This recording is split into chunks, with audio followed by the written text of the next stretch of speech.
Face pack বানানোর জন্য একটি কৌটোতে আমরা চালের গুঁড়ি নিয়ে নেব পর্যাপ্ত পরিমাণে। তার সঙ্গে পর্যাপ্ত পরিমাণে বেসন নেব। বেসন আপনারা চাইলে বেশি কম করতেই পারেন। বেসন নেওয়ার পরে দুটোকে ভালো করে আমরা মিশিয়ে নেব। এটা লাগালে মুখে অনেক উপকারিতা পাওয়া যায়, যেমন আপনার কোনো ট্যান্ট রিমুভ হবে বা কোনো কালো দাগ থাকলে সেগুলো হয়ে যাবে। ভালো করে আমরা এটাকে মিশিয়ে নেওয়ার পরে আমরা রেখে দেব 1 সপ্তাহ 2 সপ্তাহের জন্য।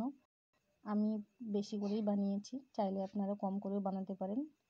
এইটাকে আমরা এবার কাঁচের কৌটোতে রেখে দেব পরবর্তীকালে ব্যবহারের জন্য। এবার আমরা মূল ফেস প্যাক বানানোর পদ্ধতি দেব।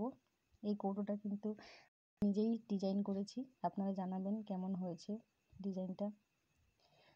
এবার আমরা একটা বাটি নিয়ে নিয়েছি। বাটিতে এই দুটো মেশানো বেসন আর চালের গুঁড়ি এখানে আমরা নিয়ে নেব 2.5 চামচ মতো। এখানে আমরা মেশানো নিয়ে নিয়েছি, কম বেশি করতেই পারেন যার যতটা দরকার। সঙ্গে আমরা 1/2 চামচ মধু নিয়ে নেব। এবার এর সঙ্গে পর্যাপ্ত পরিমাণে জল নেব। জল নেওয়ার পরে ভালো করে এটাকে মাখিয়ে একটা ডো তৈরি করে নেব। এবার আমাদের ডো তৈরি রেডি। এরপরে আপনারা এটাকে ভালো করে মুখে অ্যাপ্লাই করতে পারেন। অ্যাপ্লাই করার পরে শুকিয়ে গেলে এটাকে আপনারা